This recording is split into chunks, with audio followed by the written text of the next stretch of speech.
தடையில்லாமல் நடப்பவன் மனுஷன், தடை பதிப்பவன் மாமனிதன். தொடர்ந்து தென் மாவட்டங்களில் படுகொலைகள் நிகழ்ந்து வரும். பாலு மகேந்திரா தான் என்னுடைய ஆசான் என்று சொல்லி இருக்கக்கூடிய இயக்குனர் அங்க யாருமே இல்லை.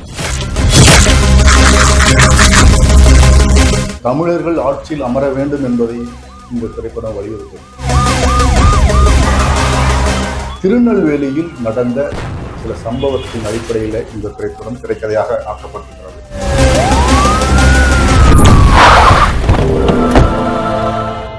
2026 யார் ஆட்சியை பிடிக்க வேண்டும் என்பதை மாமகுடம் திரைப்படம் சொல்கிறது.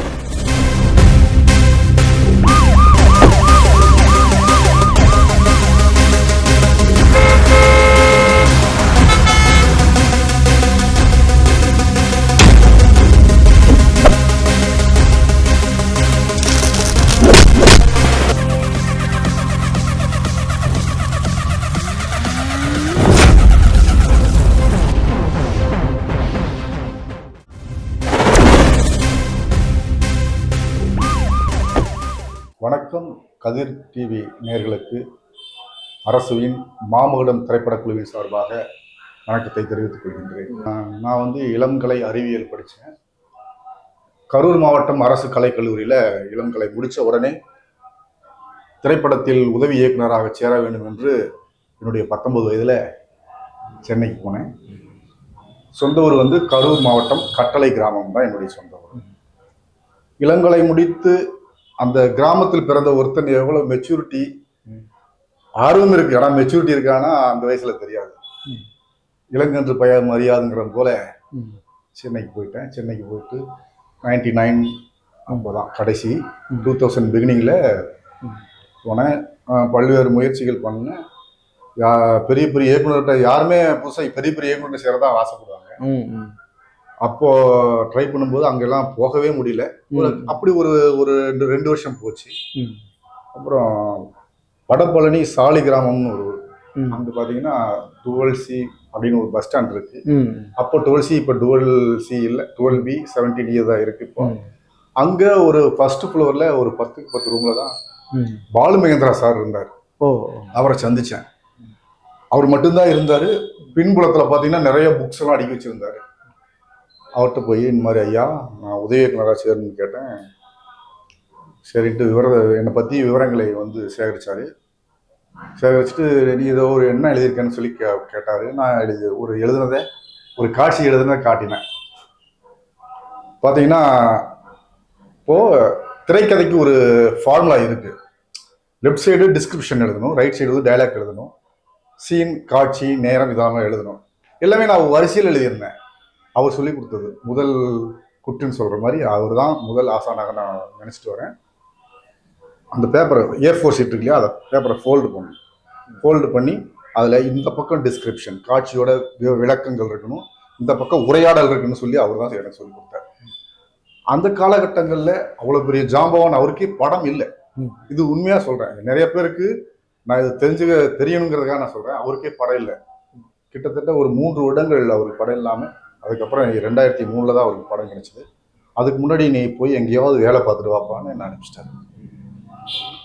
அப்புறம் போயிட்டு சின்ன சின்ன படங்கள்லாம் ஒர்க் பண்ணேன். இதை ஏன் சொல்கிறேன்னா, நம்ம உதவி இயக்குனராக சேருவர்கள் சரியான இடத்துல சேரும் பொழுது தான் அவங்களுடைய எதிர்காலமும் சரியாக அமையும்.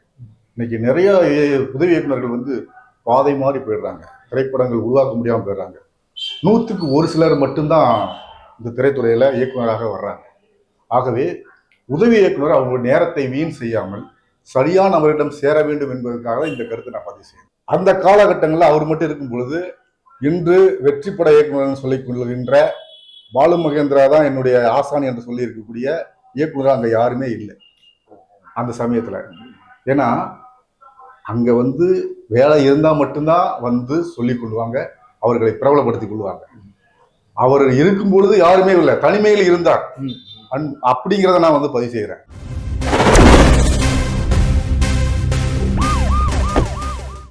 அப்புறம் பார்த்தீங்கன்னா ஜோதி பாண்டியன் ஒருத்தர் இருந்தார். ஜோதி பாண்டியன், பாலு ஆனந்த், சக்தி சிதம்பரம், வேலு பிரபாரன் சார்கிட்ட தான் நிறைய டெக்னிக்கல்ஸ் நான் கற்றுக்கிட்டேன். லைட்டிங் சென்ஸ் அப்புறம் எப்படி ஒரு ஷாட் வைக்கணும், எப்படி அந்த ஷாட்டை வந்து முடிக்கணும் அப்படிங்கிற விஷயமெல்லாம் வேலுப்பிரபார சார்கிட்ட நான் கற்றுக்கிட்டேன். அப்புறம் கமர்ஷியலாக சக்தி சிதம்பரம் கிட்ட சார்ட்ட ஒர்க் பண்ணேன். அப்புறம் பாபு கணேஷ், ரமேஷ் சார், அப்புறம் மருது பாண்டி, இப்படி ஒரு கிட்டத்தட்ட ஒரு 10 இயக்குனர், நான் கிட்டத்தட்ட ஒரு 16 படங்கள் ஒர்க் பண்ணியிருக்கேன். 2017 தான் நான் வந்து ஒரு படம் பண்ணணும் தனியாக, பண்ணிட்டு ஊருக்காவது போயிடுவோம் அப்படின்னு சொல்லிட்டு. எல்லா நெருக்கடி தான். இப்போ திரையுலகத்தில் வந்து உதவி இயக்குநர்கள் என்னென்ன நெருக்கடிகளை பார்க்குறாங்க அப்படிங்கிறது நானும் பார்த்துருக்கேன். அதை ஏன் சொல்ல வேண்டாம், நிறைய பேருக்கு தெரியும். 2017 ஒரு படம் ராசாத்தின்னு ஒரு படத்தை நான் ஆரம்பித்தேன். ஃபர்ஸ்ட் காப்பி ரெடி பண்ணேன். அப்புறம் 2019 அடையாள மீட்னு ஒரு படம், அது என்னுடைய சொந்த பேனரில் ஆரம்பித்து அந்த படத்தை ரிலீஸ் பண்ணேன். சிறந்த சமூக சீர்திருத்த விருது வாங்கிச்சு அந்த படம். ரெண்டாவது 2 வாரங்கள் ஓடிச்சு. வெளியான திரையரங்கில் பாதிக்கு மேலே 2 வாரங்கள் ஓடின திரைப்படம். அப்புறம் கமர்ஷியலாக ஒரு படம் பண்ணணும்னு சார் டெரர்னு ஒரு படம் ஆரம்பிச்சு.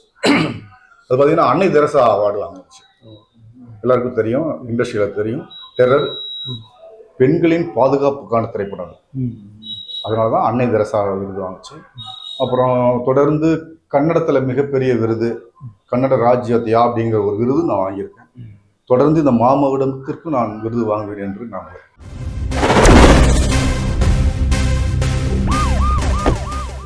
என்னை போன்ற வெற்றி பெறாத இயக்குநர்கள் அரசியல் தயாரிப்பாளர்கள் கிடைக்க மாட்டாங்க. நம்மளே தான் பாதையை அமைத்துக் கொள்ள வேண்டும். இங்கே ஜெயிச்சாதான் அங்கே வந்து ப்ரொடியூசர்ஸ் வருவாங்க. அதான் மார்க்கெட்டிங். நான் இந்த அடையாள மீட்பு 2ன்ற பெயரோட தான் நான் அந்த படத்தை துவங்கினேன். திருநெல்வேலியில் அந்த நெல்லையப்பர் கோயிலில் தான் படத்தோட பூஜையை ஆரம்பித்தேன். சிம்பிளாக அடையாள மீட்பு 2 என்று, கிட்டத்தட்ட 1.5 வருடங்களுக்கு முன்பு. அப்புறம் அடையாள மீட்புங்கிறத வேண்டாமேன்னு சில நண்பர்கள் கருத்து சொன்னாங்க. சரி, கதை கண்டென்ட் என்ன, சரி மாமகுடம் என்று வைப்போம் அப்படின்ட்டு. தமிழர்கள் ஆட்சியை பிடிக்க வேண்டும், அதிகாரத்தில் அமர வேண்டும் என்பது உண்மை. அதனால மாமகுடம் அப்படின்னு சொல்லி வச்சேன்.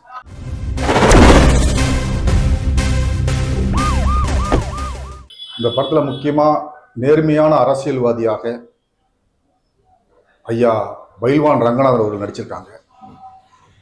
நேர்மையான உண்மையான பாசமிகும் தாயாக வாழை ஜானகி அம்மா நடிச்சிருக்காங்க. கதாநாயகியாக ராதிகா ராம் சொல்லிட்டு அவங்க நடிச்சிருக்காங்க. கன்னட கிளின்னு அவங்களுக்கு பேர். கன்னடத்தில் நிறைய படங்கள் பண்ணியிருக்காங்க. அது போன்ற சின்ன சின்ன நகைச்சுவை நடிகர்கள் நடிச்சிருக்காங்க. முக்கியமான ரோலில் நான் நடிச்சிருக்கேன்.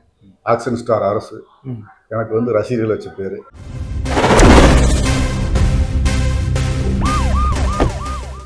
ஆமாம், வரும் புத்தாண்டில் ஜனவரி 2ஆம் தேதி உலகமெங்கும் திரையரங்குகளில் வெளியிடுவதற்காக நான் திட்டம் வகிச்சு வரேன். இப்போ கூட திருநெல்வேலியில் திரையரங்குகளை பேசி ஒப்பந்தம் செய்வதற்காக தான் வந்திருக்கேன். அப்போ தான் உங்களுடைய சேனலில் நான் சந்தித்து இந்த பேட்டியை நான் கொடுத்துட்டேன்.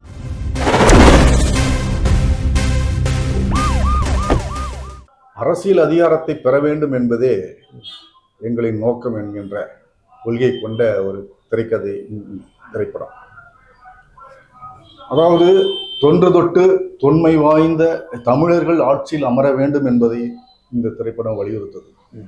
நேர்மையான அரசியல் செய்ய வேண்டும், மக்களுக்கான அரசியல்வாதிகள் மக்களுக்கான சேவர்களாக இருக்க வேண்டும். மக்கள் உங்களை நம்பி ஓட்டு போடுகிறார்கள், அவர்களுக்காக நீங்கள் சேவை செய்ய வேண்டும் என்கின்ற கருத்துக்களையும் நல் ஒழுக்கத்தையும் திருநெல்வேலியில் நடந்த சில சம்பவத்தின் அடிப்படையில் இந்த திரைப்படம் திரைக்கதையாக ஆக்கப்பட்டிருக்கிறது. சுட சுட இருக்கும் இந்த கதை. அதே போல அதுல நிறைய ஆக்ஷனும் இருக்கும்.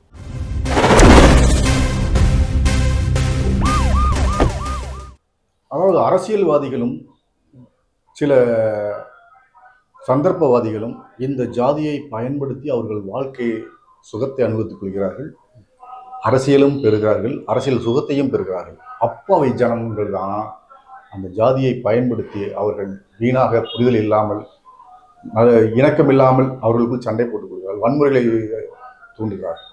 அது இருக்கக்கூடாது. நல்லிணக்கம் உண்டாக வேண்டும் என்கின்ற கருத்தையும் இதில் வலியுறுத்தப்பட்டிருக்கிறது. நவரஞ்சகமாக இருக்கும். பல்வேறு கருத்துக்களையும் நியாயமான கருத்துக்களையும் இதில் நான் பதிவு செய்திருக்கேன்.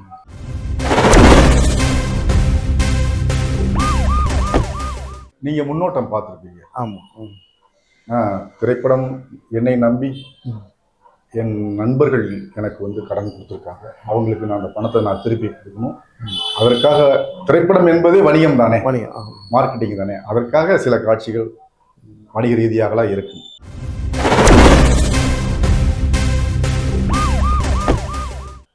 தமிழகம் மட்டுமல்ல, உலகமெங்கும் இந்த சம்பவம் முழுக்கப்பட்டிருக்கிறது. அது கேள்விப்பட்டோன்னே எங்களை போன்றவர்களுக்கு வேதனையாக தான் இருந்தது. மக்களும் கொஞ்சம் எச்சரிக்கையாக இருக்க வேண்டும். யாரை சொல்லியும் குற்றம் சொல்ல முடியாது.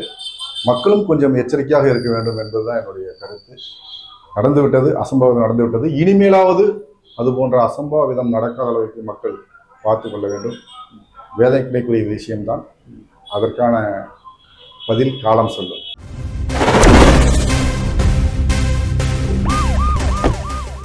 ஜனநாயக நாடு, யார் வேணாலும் வரலாம், யார் வேணாலும் தேர்தல் நிற்கலாம். அவங்களுக்கான உரிமை இருக்கு. மக்கள் பார்த்து ஓட்டு போட்டால் அவர் ஜெயிக்க போறாங்க. யாராக இருந்தாலும், எந்த வேட்பாளராக இருந்தாலும். அரசு, அதாவது ஆட்சியாளர்கள் மக்களுக்கான சேவைகளை செய்ய வேண்டும் என்பது என்னுடைய கருத்து. யாராக இருந்தாலும் சரி, யார் ஆட்சியை பிடித்தாலும் மக்கள் நலனுக்காக அந்த ஆட்சியில் அரியணை ஏற வேண்டும் என்பது என்னுடைய கருத்து.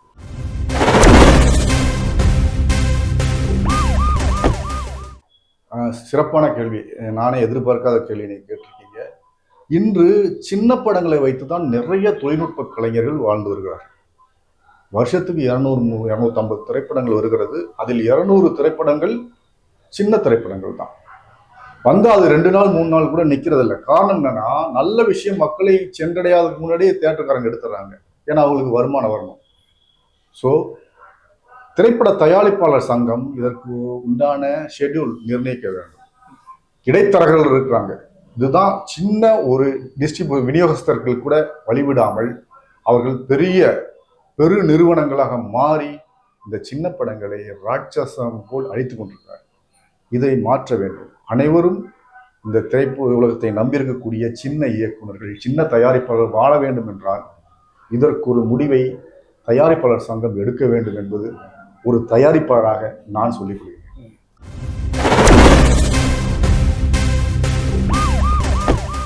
இல்லை, அது வந்து சந்தர்ப்ப சூழ்நிலைகள். அதாவது நம்ம வசதியை பொறுத்து, வாங்குகின்ற சம்பளத்தை பொறுத்து தான் நம்மளுடைய பாவனைகள், நம்ம வாழ்க்கை முறை இருக்கும்.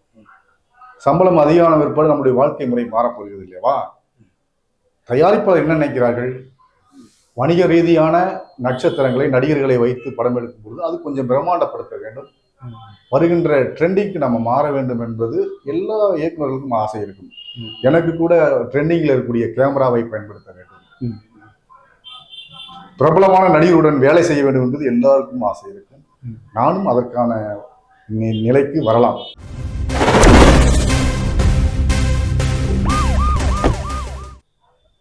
நீங்க கூடயே இருந்து இந்த காட்சியை பார்த்தது போலவே நீ கேட்குறீங்க. ஆனா இந்த திரைப்படம் இங்க எடுக்க முடியாத சூழ்நிலை. ஆனால் இதை மேட்ச் பண்ணி நான் திருவண்ணாமலையில் எடுத்தேன்.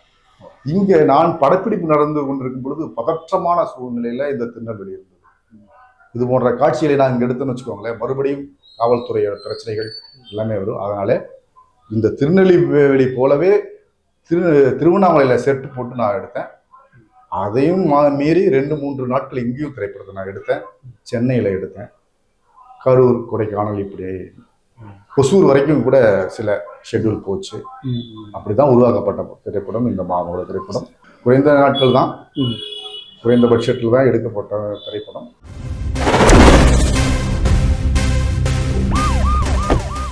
திருநெல்வேலி என்பது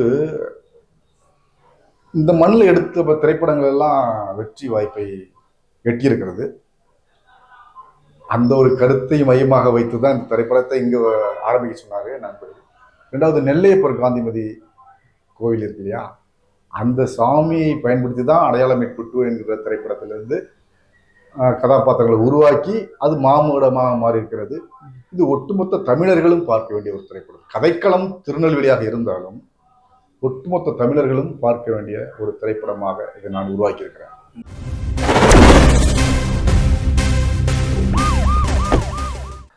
என்னுடைய திரைப்படம் எப்பொழுதுமே மக்களுக்கான திரைப்படமாக இருக்கும். லாப நோக்கத்தில் நான் எடுக்கல. மக்களின் பெருமைகளையும் மக்களின் உரிமைகளையும் அதிகாரத்தையும் சொல்லக்கூடிய திரைப்படமாக இருக்கும். நீங்கள் நினைக்கிற மாதிரி அந்த சாயத்தோடு நான் திரைப்படம் உருவாக்குவதில்லை. என்னுடைய திரைப்படம் எப்பொழுதுமே நேர்மையாக இருக்கும், பெருமையை சொல்லக்கூடிய திரைப்படமாக இருக்கும். அது வணிகத்தை ரீதியாக வெற்றி பெற்றாலும் சரி, வணிக ரீதியிலே தோல்வி அடைந்தாலும் சரி, என்னுடைய திரைப்படம் என்றுமே நேர்மையாக இருக்கும், மக்களுக்கான சேவையாக இருக்கும். இந்த திரைப்படத்தை பார்த்தீங்கன்னா எல்லாருக்கும் புரியும். நாம் யார், நம் முன்னோர்கள் யார், நாம் எப்பேற்பட்ட குடியில் பிறந்தவர்கள், தொன்மை வாய்ந்த குடியில் பிறந்தவர்கள், எப்படியெல்லாம் நாம் பாகுபடுத்தப்பட்டோம் என்பதெல்லாம் நிவர்த்தி செய்து சிறந்த நல்லிணக்கத்திற்கான திரைப்படமாக அந்த படம் உருவாகியிருக்கு.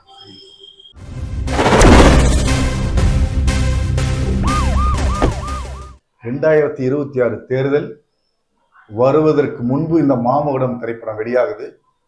மாமகுடம் திரைப்படத்தை பாருங்க. அதுல எப்பேற்பட்ட அரசியல் பேசப்பட்டிருக்கிறது, எப்பேற்பட்டவர்கள் ஆட்சியை பிடிக்க வேண்டும், அரியணை ஏற வேண்டும் என்பதே சொல்லியிருக்கிறோம். இந்த திரைப்படத்துல எல்லா முழுக்கதையும் இங்கே சொல்லியாச்சுன்னா திரைப்படம் பார்க்கும்போது அதோட அந்த சுகம் இருக்காது. இதுதான் அரசியலை பேசக்கூடிய ஒரு திரைப்படம் இது.